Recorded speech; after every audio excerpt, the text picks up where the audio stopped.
우리 예수님이 오신 생일을 축하한 날이 바로 성탄이라고 그러잖아요. 크리스마스 그렇게 말하는데, 최근에 오늘 안 믿는 사람들에게 이런 질문을 해봤답니다. 성탄이 되면은 가장 떠오르는 것이 무엇이냐?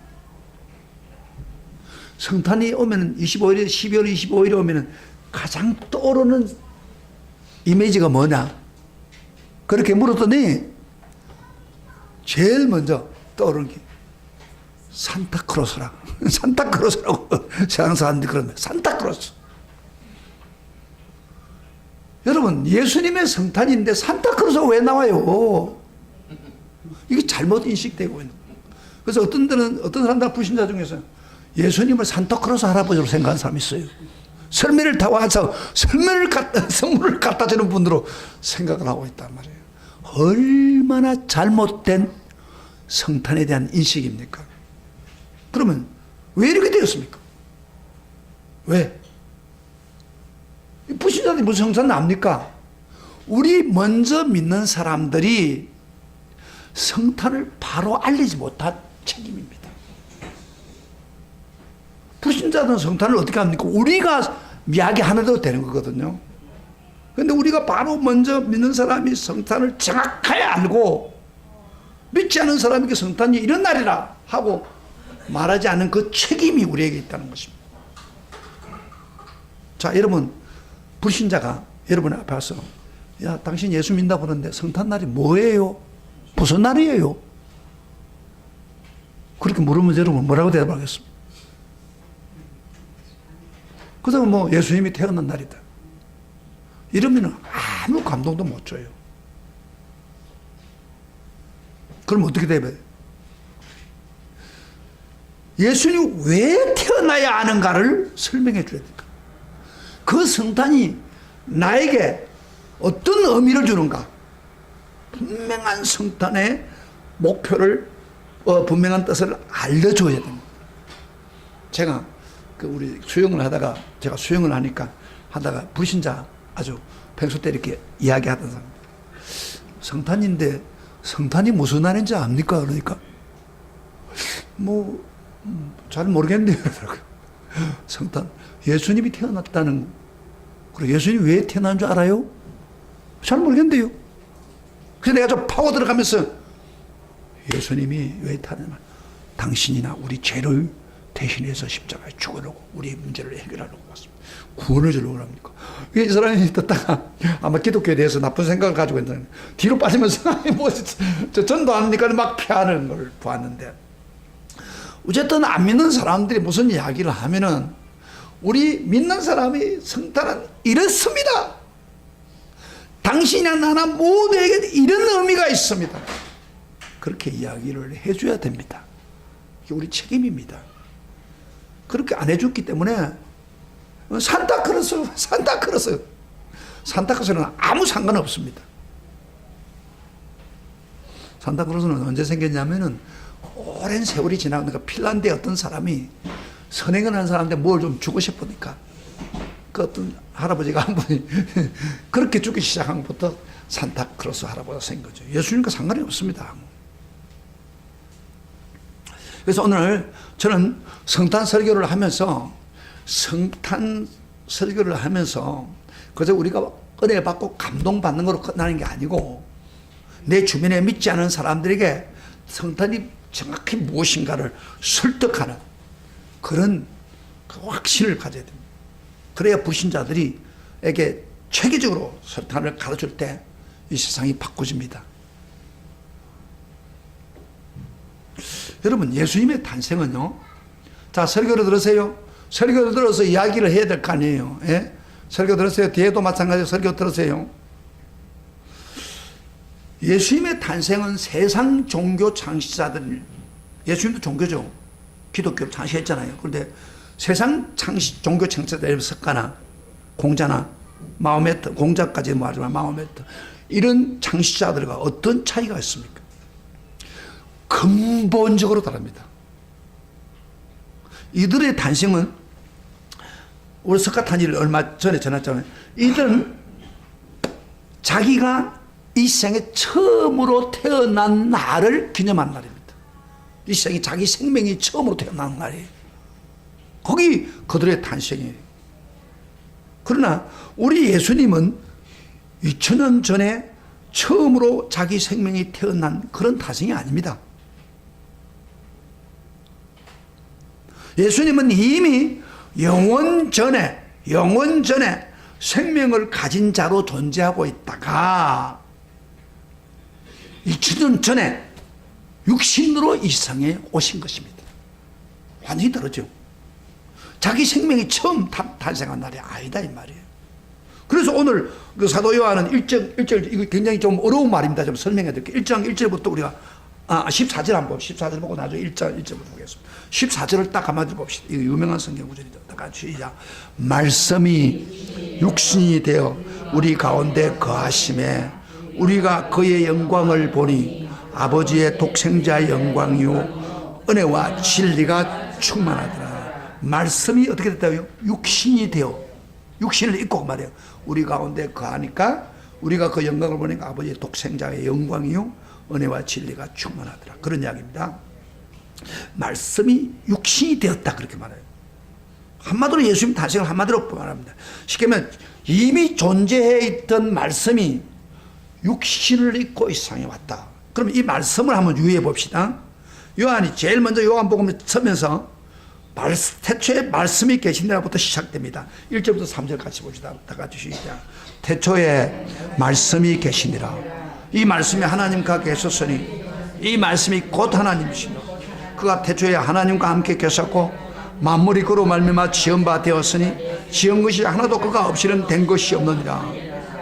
뭐라 했어요? 말씀이 태초에 계셨다. 태초에 말씀이 계셨다고 했죠.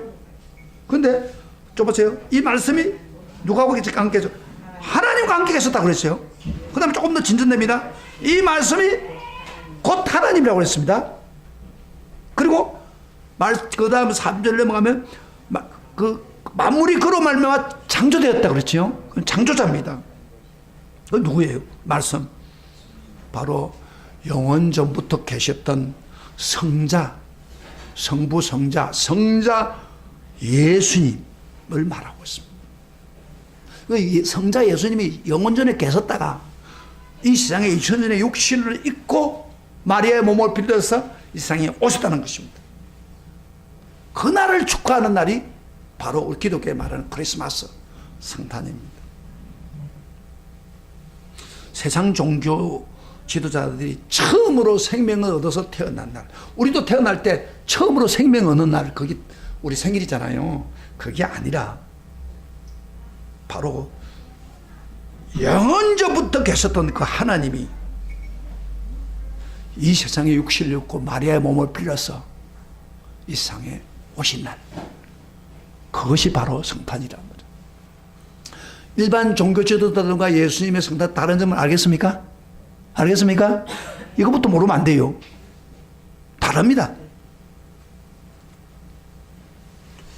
그래서 한마디로 성탄이라는 것은 영원하신 하나님, 창조자이신 하나님이 육신을 입고 이 세상에 오시는 날입니다. 한마디로 정의해 봅시다. 한마디로 성탄이 뭐요? 영원하신 하나님, 창조주 하나님이 뭐요? 육신을 입고 이 세상에 태어난 날. 할렐루야. 이게 성탄이에요. 다시 한번 해봐요. 이게 잘 잊어버린다 교인들이. 성탄이 무슨 날이에요? 한마디로 딱 정의한다면. 예? 한마디로 뭐예요? 영원하시고 그 다음에 창조주 하나님이 뭐예요? 육신을 입고 이 세상에 태어난 날. 이게 정확한 성탄입니다. 이거 하나만 머리에 딱 가져가도 여러분들이 바로 이야기할 수 있습니다. 필립 얀시라고 하는 유명한 탁월한 저술가가 그 현대 의학의 지식을 가지고 예수님의 탄생을 이렇게 설명했습니다. 자, 의학적인 지식을 어떻게 예수님을 설명해 봅시다. 만물을 만드신 하나님께서는 작아져서 마침내 하나의 난세포가 되기까지 작아지는 형태로 오셨다. 다시 말하면 무슨 말이냐면 우주의 광대하신 하나님이 성령의 초자연적인 능력으로 육안으로 분간하기 어려운 수정란이 되어 마리아의 몸에서 태어나야 되지 않습니까? 수정란이 성령으로 잉태해야 되지 않습니까? 어려운 수정란이 되어 마리아라는 10대 소녀의 태중에 태아가 행성되기까지 세포 분열을 계속해서 자라서 난 세포가 되어 세상에 오셨다. 좀 복잡한 이야기입니다만 쉽게 말하면 마리아의 몸에 어떻게 태어났나 이 말이에요. 우주의 위대하신 크신 분이 작아지고 작아지어서 광대하신 그분이 이 세상에 육신을 입고 태어났다. 이게 바로 성탄이에요. 놀라운 일 아닙니까? 이게 성탄이에요. 그래서 예수님의 탄생이 너무너무 중요하기 때문에 수천 년부터 성경에 보면 수천 년부터 창세 때부터 시작해서 계속해서 이 세상에 예수님이 태어날 것을 450번 이상 예언을 했습니다. 제가 오늘 그 이야기하면 아마 성탄 내일까지 이야기해도 못할지도 몰라요.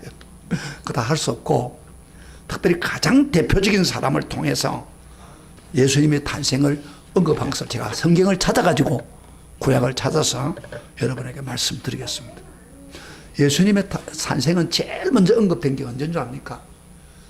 아담 이브가 범죄하고 난 타락한 이후에 멸망으로 갈 수밖에 없는 바로 그 시점에 예수님이 탄생할 것을 언급했습니다. 놀라운 사실이에요. 창세기 3장 15장 봅시다. 성경 찾아보세요. 창세기 구약 직접 보세요. 창세기 3장 15절. 예수 믿으면서 이 성경 구절 모르는 사람 있어요. 자, 한번 같이 읽겠습니다. 시작. 내가 너로 여자와 원수가 되게 하고 내 원수도 여자의 우선과 원수가 되게 하리니 여자의 우선은 내 머리를 상하게 할 것이요 너는 그의 발꿈치를 상하게 할 것이니라. 굉장히 어려운 말이죠. 이게 무슨 말인지 잘 모르는데, 그런데 누구한테 하냐면 하나님이 지금 그 아담에게 막 그 죄를 지었으니까 거기에 대한 색깔을 주고 또 여자에게도 심판을 주고 그러다가 어디 가서 왔냐면은 그 하와를 유혹한 그 뱀이죠. 뱀에게 지금 저주하는 내용이에요. 내가 너로 여자와 원수 되고 내 우선 여자 후손과 원수가 돼가지고 그 우선이 내 머리를 상하게 하고 너는 발꿈치를 상하게 할 것이다. 그런 이야기. 무슨 말이냐 하면요, 그 뱀이 바로 사탄이죠. 손에게 있는 사탄에게 저주하는 내용이에요. 내 여자의 우손 중에 한 사람이 내 머리를, 내 골통을 깨트리겠다. 그런 이야기예요. 그리고 너는 그 발목을 잡을 것이다. 그런 이야기예요. 쉽게 말하면 무슨 말입니까 이거? 사탄을 예수님이 십자가에 죽는 순간에 제일 먼저 한 십자가에서 온 인류의 죄를 지고 다 이루었다 가는 순간에 결정타를 때린 게 뭐냐면 사탄의 골통을 깨뜨려 봅니다. 사탄은 죄를 가지고 인류를 타락한 길로 만들었어요. 죄 문제를 다 해결했으니까 사탄의 골통을 깨뜨려 버린 거예요. 할렐루야. 할렐루야. 그 당시에 아담과 이브는 무슨 말인지 몰랐어요. 그런데 오늘 우리 시대에 와서 보니까 예수님이 십자가에 골통을 깨뜨려 버렸다. 치명타, 머리를 깨뜨리면 사람 죽잖아요. 사탄도 깨뜨렸다. 사탄은 꽂지 못하는 거예요. 그러나 사탄은 끝까지 예수님을 발목을 잡고 있는 것 뿐이에요. 할렐루야. 할렐루야. 그런데 언제 그렇게 이야기했습니까? 바로 타락해서, 아담 이브가 타락해서 영원히 멸망받을 수밖에 없는 그 순간에 하나님이 예수를 보내가지고, 여인의 우선인 예수를 보내서 너 골통을 깨뜨려가지고 죄를 해결하고 우리를 구원해 주겠다. 그렇게 약속한 거예요. 기가 막힌 거 아니에요. 여러분 이해가 되는지 모르겠습니다. 죄를 지어서 이 사람 멸망받을 수밖에 없는 거예요. 그런데 바로 그 적석에 구원해 주겠다. 그런 이야기예요. 예수를 보내가지고. 이게 창세기 3장 15절의 말씀. 놀라지 않아요? 우리 교인들 잘 놀라지도 않아요. 이렇게 실감 있게 해도 놀라요. 죄를 지었으면 좀 매를 좀 때려서 좀 혼내놓고 그 다음에 후회하는 마음이 있으면 그때서 야, 내 종세해줄게 이렇게 하는 게 아니고 예, 하나님이 뻔뻔하게 선악과 따먹지만 따먹었는데 당장에 구원자 보내주겠다 그런 얘기. 기가 막힌 겁니다. 기가 막히죠? 기가 막 이런 이야기를 좀 성경이기 때문에 그런 거예요. 그리고요, 자, 우리 민족의 조상, 그리고 믿음의 조상 아브라함을 통해서 예수님이 오실 것을 이야기하고 있습니다. 창세기 12장, 빨리 타세요. 12장 1절부터 3절 봅시다. 창세기 12장 1절부터 3절 다 같이 같이 읽어봅시다. 시작. 여호와께서 아브라함에게 이르시되 너는 너희 고향과 친척과 아버지 집을 떠나 내가 네게 보여줄 땅으로 가라. 내가 너로 큰 민족을 이루고 내게 복을 주어 내 이름을 창대하리. 여기까지는 아브라함을 해줬어요. 그런데 너는 복이 될지라. 너를 축복하는 자에게 내가 복을 내리고 너를 저주하는 데 내가 저주하리니 땅의 모든 족속이 너로 말미암아 복을 얻을 것이라. 여러분요, 아브라함에게 일방적인 복을 주는데 너 나 따라오면 내게 믿고 순종하면 너를 저주하면 저주받고 너를 축복하면 축복받는데 땅의 모든 족속이 너로 말미암아 복을 얻는다. 여러분, 아브라함 때문에 모든 족속이 복을 받습니까? No. 아브라함은 하나의 족장에 지나지 않습니다.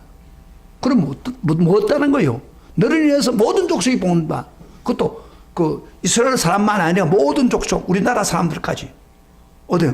바로 아브라함의 후손 중에 예수 그리스도가 이 세상에 오심으로 그 예수 때문에 우리가 예수 믿으면 구원하는, 온 인류가 구원받는 그런 역사를 주시겠다. 한국 사람들은 사실은 이스라엘 나라가 아주 멀리 떨어졌어요. 그런데 우리가 어떻게 구원받아요? 여기 벌써 아브라함한테 약속을 했어요. 아멘. 예수님이 오실 것을 이야기하고 있는 거예요. 이해가 되죠? 아브라함이 그런 이야기를 했어요. 나중에 아브라함이 이제 그 이삭을 바치라고 할 때 이삭을 바치는 순간에 하나님 너무 감동을 받아가지고 축복하는 가운데 이런 축복을 했습니다. 22장 18절에 보면은 내 씨로 말미암아 천하 만민이 복을 받으리라. 따라합시다. 내 씨로 말미암아 천하 만민이 복을 받으리라. 천하 만민이 누구예요? 온 세상 사람들이 너 때문에, 너 후손 때문에, 내 씨가 그러니까 후손 때문에 천하 만민이 복을 받아서 구원하고 놀라운 일이 벌어진다. 그걸 이야기한 거예요. 그래서 기독교는요, 보세요. 기독교는 하나의 지역의 종교가 아닙니다. 온 천하 만민을 구원하는 종교입니다. 믿습니까? 믿습니까? 이 기독교예요. 아브라함이 약속한 거예요. 구체적으로. 그 다음에 모세에게 약속을 했어요. 모세는 이스라엘 사람 포로에서 구원한 영향을 가장 끼친 모세. 사실은 이스라엘 사람들이 가장 존경하는 사람들 다음에 하나는 아브라함, 그들 조상, 그 다음에 모세, 하나는 다윗. 근데 그분들한테 다 예수 그리스도가 태어날 것을 이야기하고 있는 거예요. 그래서 모세에게 뭐라고 했는지 봅시다. 신명기, 창세기부터 쭉 넘어가면 신명기, 창세기 출애굽 신명기 딱 넘어가면은 18장 18절부터 19절에 모세에게 하나님 친히 약속했습니다. 봅시다.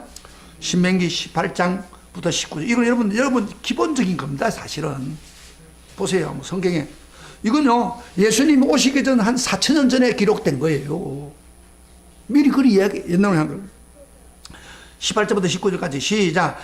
내가 그들의 행제 중에서 너와 같은 선지자 하나를 그들을 위해서 일으키겠고 내 말을 그 입에 두리니 내가 그에게 명령한 것은 그가 무리에게 말하리라. 누구든지 내 이름을 전하는 내 말을 듣지 않는 자는 내게 벌을 받을 것이라.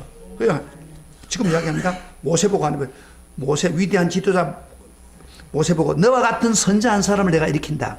내 말을 그 입에 두고 그가 명령하는데 그 명령을 듣지 않은 자는 뭐예요? 내가 벌을 받게 한다. 무슨 이야기입니까? 모세 다음에 위대한 선지자 한 사람이 바로 예수예요. 몇천 년 후에 태어날 예수님. 예수님 말씀을 들으면 구원받고 안 받으면 영원 지옥 갑니다. 벌을 받는다는 그 말이에요.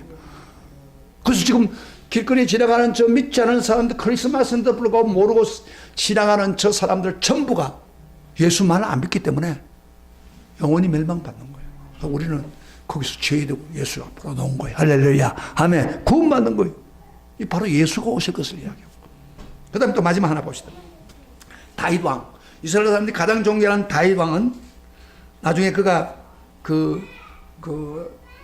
하나님 법궤가 천막에 있었어요. 그래서 내가 성전을 지어서 천막, 아름답게, 법궤를 모셔야 되겠는데 막 고민하고 있을 때 하나님이 너무 감동을 받아가지고 그에게 축복하는 내용이에요. 사무엘 7장 16절입니다. 시간이 여러분 찾아보시면 좋겠죠. 7장 16절 사무엘. 내 집과 내 나라가 내 앞에서 영원히 보존되고 내 왕위가 영원히 견고하리라. 여러분요, 다윗 보고 하는 말이 내 나라가 영원히 보존되고 왕위가 영원히 견고하리라. 무슨 이야기입니까? 여러분요, 다윗의 왕위는 잘 보세요. 유다 나라는 다윗, 솔로몬 쭉 이어나가다가 마지막 시드기야 왕 때는 바벨론이 쳐들어와가지고 시드기야를 잡아가지고 눈을 빼고 쫓아갔습니다. 끌고 갔습니다. 그러니까 다윗의 왕조는 육신적으로 다 끝났습니다. 그런데 지금 영원히 보존되고 내 왕위가 영원히 견고하리라. 무슨 말입니까? 이게 언제 알게 되냐면은 예수님이 태어날 때 마리아에게 가브리엘 천사가 이야기할 때 나옵니다. 누가복음 1장 잠깐 봐요. 누가복음 1장 신약입니다. 1장 31절 33절에 그런 이야기를 했습니다. 이걸 연결 안 시키면 절대 모릅니다. 누가복음 1장 31절 33절. 제가 성경을 자꾸 찾지 않을 테니까 오늘 이거 하나만 더 찾았어요. 누가복음 1장 31절 33절. 다 같이 시작. 보라 내가 잉태의 아들을 낳으리니 그 이름을 예수라 하라. 그가 큰 자가 되고 지극히 높으신 내 아들의 일컬을 질 것이요. 그 다음에 주 하나님께서, 그 다음 중요합니다. 그 조상 다윗의 왕위를 그에게 주리니, 예수님에게 주겠다는 겁니다. 그 다음에 영원히 야곱의 집의 왕으로 다스릴 것이요. 영원히 다스린다고 말이에요. 그 나라가 무궁하리라. 그러니까 다윗의 왕조는 육신적으로는 시드기야 왕 때 끝났습니다. 그런데 여기에 예수를 보내면서 가브리엘이 하는 말이 다윗의 왕위를 그에게 주는데 영원히 왕을 다스릴 것이 그 나라가 무궁하리라. 예수님이 오셔가지고 육신을 입고 우리 인류를 구원하고 난 후에 죽고 부활해가지고 영원한 왕이 되었습니다. 하늘과 땅의 건세를 가진 분이 되었습니다. 믿습니까? 만약에 왕이 된 거예요. 그리고 지금도 다스리고 있었잖아요. 그리고 그 하나님 나라는 영원히 무궁하는 것입니다. 저 천국에 갔어. 할렐루야. 이걸 이야기하고 있는 거 지금. 그러니까 다윗을 통해서 예수가 이 세상에 태어날 것이다. 벌써 이야기를 하고 있는 것입니다. 제가 구약에 있는 수천 년 동안 예수님이 오실 것을 다 이야기할 수 없어요. 참 하나님은 참 그것도 하루 이틀 사이에 일어날 일들을 예언하는 게 아니라 영원 전에 몇천 년 전에 일어날 것까지도 예언하는데 그대로 이루어지고 있는 거예요. 지금 한국에 지금 한국이 좀 어렵죠. 한국이 지금 참 어렵고 힘들고 북한이 막 김정은이가 미사일을 쏘고 막 하고 그러는데 정치적으로도 힘들고 중국 때문에. 그런데요, 요새 좋은 소식 하나 있습니다. 이러면 인터넷 보면 그 미국의 유명한 신디 제이콥스 또 그 밖에 예언하는 사람들이 한국이 앞으로 잘 될 거라고 예언을 하는 거예요. 한 사람이 이런 게 아니라 이 예언자들은 틀림이 없는 예언자들입니다. 기도하는 가운데 한국이 아주 한국을 부러워하는 나라가 될 것이다. 한국이 위대한 나라가 될 것이다. 남북이 통일되면서 위대한 나라가 될 것이다. 그렇게 예언을 하고 있어요. 그런데 그건 성경이 아니기 때문에 100% 믿을 수는 없지만은 그분들의 인격을 보면은 앞으로 잘 될 겁니다. 할렐루야. 아멘. 그렇게 약속하고. 근데 예수님 오신 것은 수천 년 전에 그렇게 약속을 했단 말이에요. 수십 군데, 수백 군데를 이야기했다. 그대로 이루어진 거예요. 할렐루야. 그대로 이루어지고 있는 거예요. 심지어 어떻게 이루어지는지 보세요. 예수님이 처녀 몸으로 태어날 거다. 게르네가 태어나니까 처녀 혼자의 몸으로 태어날 것이다. 그 예언 그대로 이루어졌잖아요. 마리아에게. 그 다음에 또 뭐예요? 예수님이 태어나는 장소 베들레헴. 그 장소까지 구체적으로 가르쳤습니다. 그리고 예수님이 십자가에 죽으면서 왜 죽었는가? 우리 인류를 위해 죽으셨고, 그리고 예수가 부활할 것까지. 성경은 하여튼 기가 막히게 몇천 년 전부터 몇백 년 전부터 이루어진 것입니다. 할렐루야. 이 예수님이 그때 때가 되어서 예수님이 오신 거예요.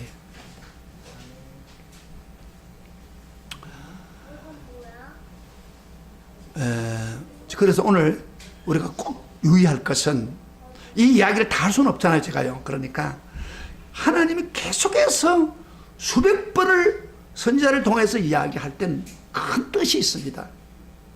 반드시 계획이 있습니다. 그럼 예수님이 육신을 입고 이 세상에 오셔서 분명한 이유와 목적이 뭡니까? 왜 예수님이 오셨습니까? 오늘 요한복음 1장 1절부터 14절까지 사이에서 예수님이 오실 목적 세 가지 제가 여러분에게 말씀드리겠습니다. 요걸 여러분 알아야 됩니다. 자, 첫째로 예수님은 왜 육신을 입고 이 세상에 오셨습니까? 하나님과 인간끼리 소통을 하기 위해서 왔습니다. 왜 왔다고요? 예수 왜 왔다고요? 하나님과 우리 인간의 소통이 안 됐어요. 소통을 하기 위해서 예수님이 오셨다. 그래서요, 아까 예수를 뭐라고 이야기합니까? 태초에 말씀이 계셨다. 말씀. 왜 말씀이라고 할까요? 이 말씀은 헬라어로 로고스란 말인데, 태초에 말씀이 계셨다. 이 말씀이 하나님과 함께 있었고 이 말씀이 하나님이다 그랬잖아요. 예수님을 갖고 이렇게 이야기하면 되겠죠. 태초에 예수님이 계셨다. 예수님이 때가 돼서 왔다. 그렇게 말하지 않고 왜 예수님이 말씀이 되어서 계셨다고 그럽니까? 말씀으로 말씀하고 있습니까? 요 교회 수십 년 다닌 사람들 따지고도 몰라요. 왜 말씀 됐어요? 말 몰라요. 말씀이 뭐야? 말씀이 태초에 저도요 이거 굉장히 오랫동안 모르다가 이거 깨달은 거예요. 진리가. 여러분 말씀이라는 게 뭐예요? 말이 많은데 필요해요. 왜 예수님은 말이라고 해요? 말씀이라고. 소통입니다. 소통. 여러분 사람끼리 소통이 돼야 말이 통하잖아요. 말이 안 통하면 사람 모르잖아요. 제가 여러분 설교할 때 제 설교를 들으면서 여러분 소통하는 거죠. 근데 보내다가 말도 못하면 손 가지고 하도 소통해야 돼. 그런데 우리 인간이 죄를 짓고 나부터 하나님 법을 따르지 않은 것도 하나님과 소통에 문제가 생겨버렸습니다. 하나님이 자기 형상대로 사람을 만들었지만은 하나님 법을 따르지 않으니까 소통에 문제가 생기니까, 그렇지만 하나님이 인간을 사랑하기 때문에 하나님께 인간의 길을 열어주려고 노력하고 하나님과 바른 관계를 갖기를 원했습니다. 그러나 소통이 안 된 거예요. 왜? 하나님 영이기 때문에. 하나님 눈에 보이는 분이 아니잖아요. 눈에 보이는 분이면 말이라고 할 건데 안 보이는 분이기 때문에 사람이 하나님과 소통하기 힘듭니다. 여러분 하나님 어떻게 소통해요? 눈에 안 보이니까. 그래서 사람이 하나님이 영이기 때문에 보이지 않으니까 소통이 안 되니까 하나님이 고민하다가 어떻게 인간과 소통할 수 있을까 생각한 것이 바로 우리 인간처럼 육신을 입고 와서 우리 인간처럼 한국말을 언어를 가지고 이야기를 하고 삶을 보여주면서 소통하는 거예요. 그게 바로 누구요? 예수님이죠. 예수님은 하나님이지만은 우리 똑같은 인간으로 와가지고 인간의 말을 가지고 한 거예요. 그 다음에 삶을 보여줬어요. 그리고 얼마나 인간을 사랑하고 있는가. 그리고 우리 인간의 모든 문제를 해결하기 위해서 죄 없는 분이 십자가에서 죽으면서 내가 너희들을 사랑한다 하고 보여준 거예요. 소통한 거예요. 그래서 나만 믿으면 너희 죄가 다 해결된다. 아시겠습니까? 믿습니까? 소통. 예수님이 소통하러 온 거예요. 그래서 말씀으로 온 거예요. 여러분 마치 여러분 그 산을 가는데 개미가, 여러분 개미들 보면 줄을 서가 쭉 가잖아요. 보니까 개미가 줄을 서고 가는데 앞에 큰 그 개미가 있으면 따라가는 거, 쭉 따라가는데 이 개미가 앞에 있는 개미가 눈이 멀었는지 모르지만은 낭떠러지를 가는 거예요. 낭떠러지 가도 낭떠러지에 떨어지는 거예요. 그러니까 밑에 뒤에 있는 개미들은 또 앞에 따라가는 대로 돌아가는 거예요. 또 떨어져. 자, 이 개미들이 낭떠러지 안 떨어지고 물에 안 떨어지게 하려는 방법이 뭐예요? 소통을 해야겠는데 그래서 손을 가지고 이렇게 가지 못하게 했는데 이놈 또 오늘 끊기가 좋아가지고요. 이렇게 하면 이쪽으로 돌아서 가는 거예요. 그래서 고함을 지르면서 야! 개미 새끼들아! 그거 가면 죽어! 그 개미가 우리 말을 알아들어야지요. 그대로 계속 가는 거예요. 낭들에 빠지는 거예요. 어떻게 해야 돼? 개미를 구하는 방법. 에? 자, 들어보세요. 지금 소통이 안 된 사람 많습니다. 설교하는 가운데 소통이 안 된 사람 많아요. 그럼 은혜가 안 돼요. 소통을 해야 됩니다. 제가 설교를 하잖아요, 여러분. 바른 방법은 사람이 개미가 되는 거예요. 그리고 개미 말을 가지고, 야, 이 가면 죽어. 그밖에 다른 길이 없어요. 예수님이 그렇게 하려고 이 세상 온 거예요. 하늘 보좌를 버리고. 우리처럼 와서, 너 그렇게 살면 안 돼. 이렇게 살아야 구원받아. 할렐루야. 예수님이 우리와 소통하는, 말씀으로 소통한 것처럼 오늘날에도 예수님은 지금도 말씀으로 소통합니다. 여러분과 소통하기를 원합니다. 어떻게 소통하기를 원합니까? 설교를 통해서. 설교를 통해서 예수님의 산택은 어떻게 합니까? 목사가 설교를 통해서 예수님이 이렇게 태어났고 예수님이 이렇게 했다. 그걸 들을 때 아멘 하고 들려온다. 오늘 이 시간에 설교를 듣는 순간에 하나님 음성 듣기를 축복합니다. 하나님과 소통하기를 바랍니다. 아멘. 우리 권사님한테 제일 안타까운 거는 요 귀가 좀 잘 안 들으니까 오래 예수 믿었으니까 권사로 은퇴한 지가 한 20년 넘은 사람이에요. 오랫동안 한국에서 열심히. 근데 귀가 막히니까 잘 안 들린 거예요. 그러니까 우리가 귀가 막고 이럴 때 설교 잘 들어놓으란 말이에요. 믿음이. 그런 게 믿음이 있으니까 그래도 오는 거예요. 박수 한번 쳐줘요. 우리 이렇게 빠지지 않고 했습니다. 헤매고 봐. 저번 주에 헤매가지고 나보고 그러더라고요. 목사님 있잖아. 괴안 올라옵니다. 헤매다 아마 이제 너희가 들으니까 잊어버리니까 막 헤매다 우리 집사님 만나가지고 다리 왔는데 너무 좋은가 봐요. 그래서 내가 다시 설득을 했는데 우리 또 이렇게 손녀까지 같이 다리 왔네요. 자, 예수님이 왜 오셨다고요? 하늘 보좌를 버리고 첫째 뭐요? 소통. 우리를 구원한다. 너희들이 나를 믿으면 구원받는다. 근데 이 소통을 들으면서 글쎄 뭐 믿으면 뭐 무슨 구원받아. 이러고 앉아있으면 안 된다 말이에요. 받아들여야 돼. 그 다음에 두 번째로 예수님 오신 목적은 뭐냐면은 세상에 어두운 세상을 빛으로 오셨습니다. 빛을 비추기 위해서 오셨습니다. 네? 어두운 세상에 빛을 비추기 위해서. 그래서 4절부터 10절 가면 봅시다. 예수님이 이렇게 표현합니다. 요한복음 1장 4절부터 6절 10절까지 시작. 그 안에 생명이 있었으니 이 생명은 사람의 빛이라. 그 다음에 읽어보세요. 빛이 어두움의 빛이래. 어둠이 깨닫지 못하더라. 하나님께부터 보내심을 받는 사람이 있으니 그의 이름은 요한이라. 그가 정언하러 왔으니 그 곧 빛에 대해 정언하고 모든 사람이 자기로 말미암아 믿게 하려 합니다. 그는 요한은 빛이 아닙니다. 빛에 대해서 생각을. 빛이 아니고 이 빛에 대하여 정언하러 온 자라. 그 다음에 참빛 다 같이 시작. 참빛 곧 세상에 와서 각 사람에게 비추는 빛이 있으나니 누구요? 바로 예수 그리스도다. 예수님은 빛이다. 근데 이 세상에 왜 빛이 필요합니까? 인간이 죄를 지음으로 온 세상이 어두워졌습니다. 그러니까 사탄은 어두운 가운데서 우리를 주관하고 속입니다. 예수는 그 대신 빛으로 왔습니다. 어둠을 밝혀주러 온 거예요. 왜 사람이 참 교육을 시키고 부모가 건면하고 선생이 건면한다보다 죄를 짓습니까? 마음으로는 보세요. 마음으로 난 죄 안 지어야지 그러면서도 죄를 왜 지어요? 죄를 내가 짓겠다 하는 사람은 없습니다. 아, 죄 안 짓고 바르게 살아야지 그러면서 뭐요? 죄를 짓는 거예요. 왜 그래요? 바로 세상이 어둡기 때문에 분별을 못하는 거예요. 그래서 여러분요, 어두운 데 가면요 그만 자빠지기도 하고 넘어지기도 하고 그런 거예요.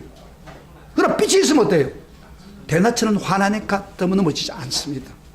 예수님 빛으로 와서 우리가 죄악에 빠지지 않도록 그렇게 하려고 왔다 그 말이에요.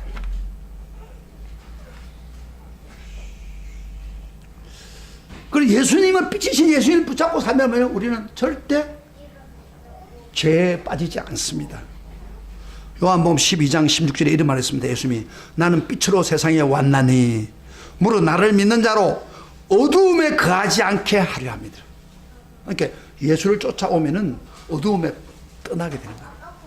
여러분들 원래 운전을 할 때 한번 봐요. 예를 들어 봐요.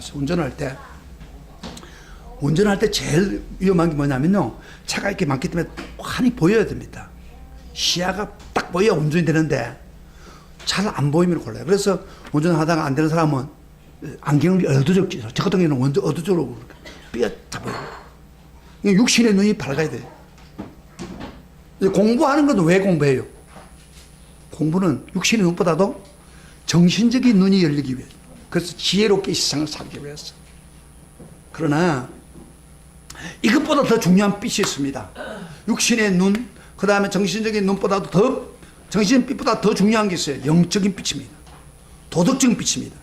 우리 예수님은 참 빛으로 왔다는 것은 바로 도덕적인 빛, 영적인 빛으로 왔다는 겁니다. 여러분, 아무리 육신의 눈이 좋고 아무리 공부를 많이 해도 정신이 맑아도 영적인 빛을 볼 수 없고 어둡게 죄 가운데 사는 사람 많습니다. 공부 많이 한 사람이요, 사기 더 많이 칩니다. 그러니까 지식적으로 배웠다고 해가지고 도덕적으로 어려운 건 아니에요, 절대. 그래서 최근에 아이돌 중에 사인이 종현이가 자살해 죽었잖아요. 사인이 맞잖아. 사인이 종현. 샤이니. 샤이니. 요즘 뭐 이건 한국 사람인데 왜 이렇게 이름을 그렇게 복잡하게 말하죠? 그때 저 종현이가 죽었잖아요. 샤이니가 죽었는데 K-팝에서 그 이름도 나고 돈도 벌고 인기도 없고, 그런데 17시간을 그 노력을 해야 된답니다. 그게 맞춰가지고. 그 다음에 스트레스 쌓이는 게 한쪽에. 인기는 있지만 스트레스 쌓이는 거. 그래가지고 이렇게 유언에 이렇게 해서 난 속에서부터 고장이 났다. 난 오로지 혼자다. 내 자신을 미워한다. 유언해놓고 죽었어요. 그런데 내가 놀라운 사실은 종현이 부부가 크리스찬입니다. 왜 그러냐면요, 거기에 기독교식으로 장례를 치릅니다. 그러면 그 부모가 예수를 믿는 사람입니다. 잘 보세요. 부모가 예수를 믿으면 제일 먼저 할 게 뭐예요? 자식에게 어렸을 때부터 예수를 전하고 예수님을 만나게 해주고 예수 복음을 깨닫게 해줘야 되는 거 아닙니까? 그런데 그 부모는요, 날라리 교인인가 봐. 자식에게 믿음에 관심이 없는 거예요. 그러다 보니까 고등학교 다 픽업이 돼가지고 지금 아이돌을 갔는데 예수가 그 속에 없는 거예요. 그러니까 그가 죽을 때 뭐라고 했어요? 나는 혼자다. 이게 웃기는 이야기 아닙니까? 우리가 예수 믿고 은혜 받고 예수님을 처음 한 사람은 아무리 미워도 나는 혼자가 아니고 누가요? 내 속에 예수님이 계신다. 나는 예수님과 동행한다. 이게 정확한 고백이에요. 그런데 그 믿는 부모가 자식에게 공부시키고 그 아이들 가서 돈 버리고 하니까 거기는 힘을 빼는데 교회 와서 신앙생활하고 하나님 만나라, 이걸 안 해준 거예요. 이게 남의 이야기 아니에요. 우리 모두의 이야기예요.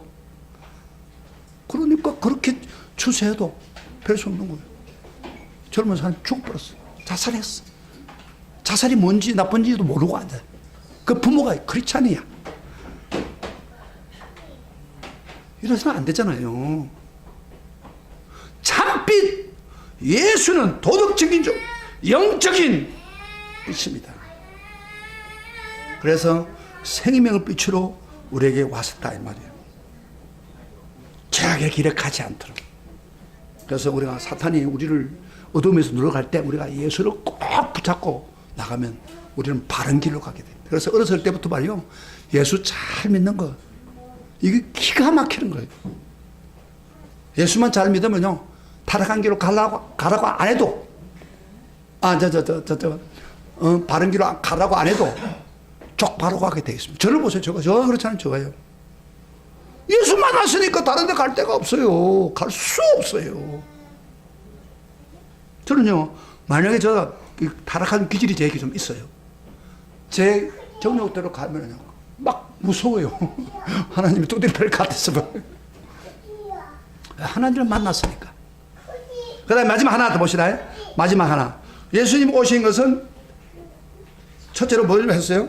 소통이 되기 위해서. 두 번째로 빛을 주기 위해서. 그 다음에 세 번째로 생명을 주기 위해서. 5절에 아까 그 안에 생명이 있었으니, 따라합니다. 그 안에, 예수님 안에 생명이 있었으니, 이 생명이 있었다는 말이 있습니다. 이 생명이라는 말은 우리가 육신의 생명, 이 세상의 육신의 생명이 아닙니다.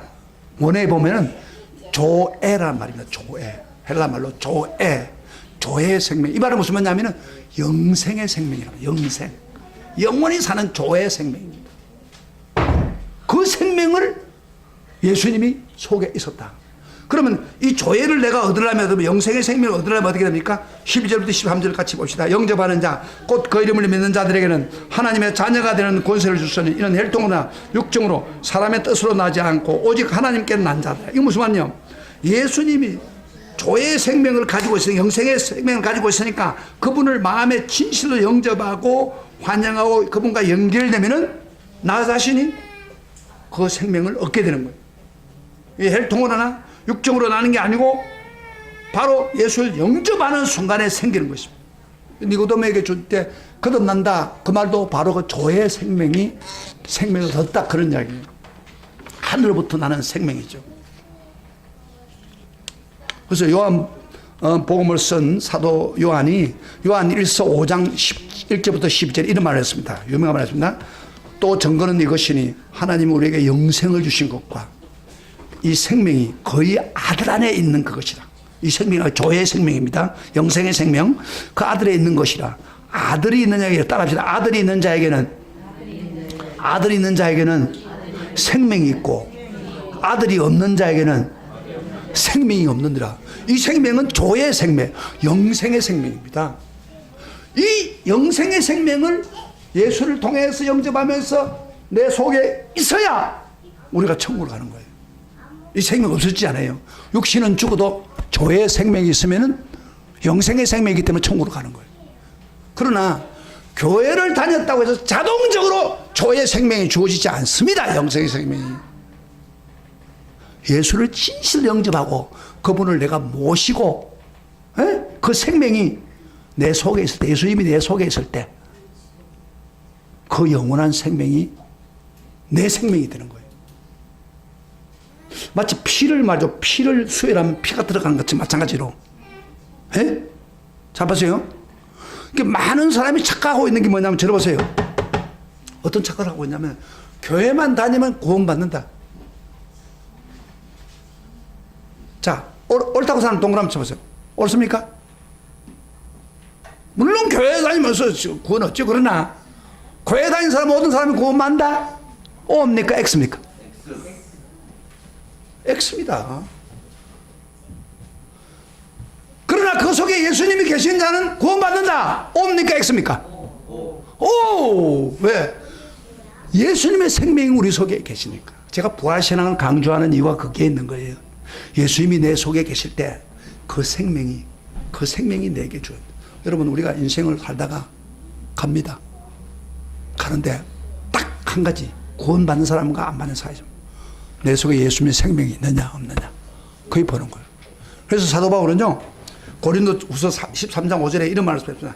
너희가 믿음에 있는가 너희 자신을 시험해보라. 너희 자신을 확정하라. 예수 그리스도께서 너희 안에 계신 줄을 너희가 스스로 알지 못하느냐. 그렇지 않으면 너희가 버림을 받는 자입니다. 무슨 말입니까? 조의 생명이 우리 속에 없으면은 너 버림받는 사람이다. 그래서 우리는 다른 거 다 지켜놓고요.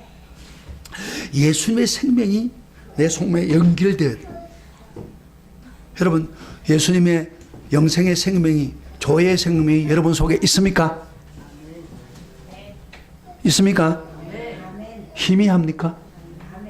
희미하면은 확인해 보세요. 그리고 지금 성탄으로 오신 예수님, 뭘 주러 왔다고요? 우리에게 빛을 주고 생명을 주러 오신 그분은 그 조의 생명을 주러 왔단 말이에요. 그 예수님 앞에 무릎 꿇고 주님 그 생명이 내게 주십시오. 나도 영생 받기를 원합니다. 나도 영원히 변하지 않는 생명을 받기를 원합니다. 그 생명을 내게 심어주십시오. 예수님을 진실로 영접하는 그 사람이 바로 성탄 때 기뻐할 수 있는 사람. 할렐루야, 할렐루야. 그렇게 되기를 바랍니다. 그리고 다른 사람에게 이 조회의 생명을 전하는 그런 성도 되기를 바랍니다. 오늘은 제가 이론적인 설교입니다. 사실은요, 이론적인 설교예요.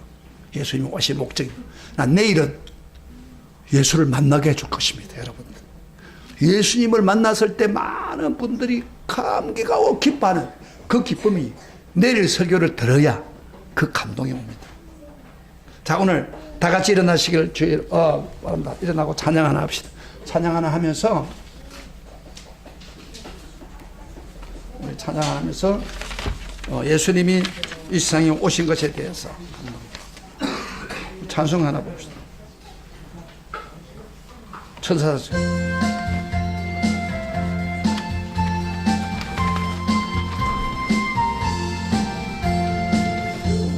찬송하기를 거룩하신 구주께 영광 돌려 새 구주 오늘 나셨네.